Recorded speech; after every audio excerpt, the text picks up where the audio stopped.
Tələsməyin, çaşmayın. Yerli yersiz həddinizi aşmayın. Qazan gəlib qaynamamış daşmayın. Sirdaşımız səbir dözüm olacaq. Əzəl axır dünya ayanar bizim olacaq.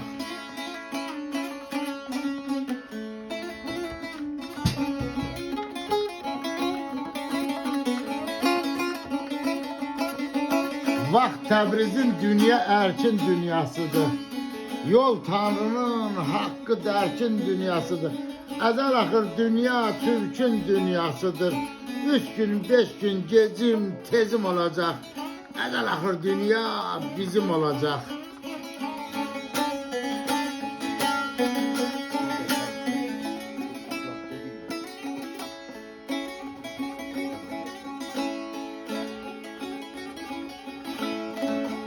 Şehit verin, kurban verin, can verin.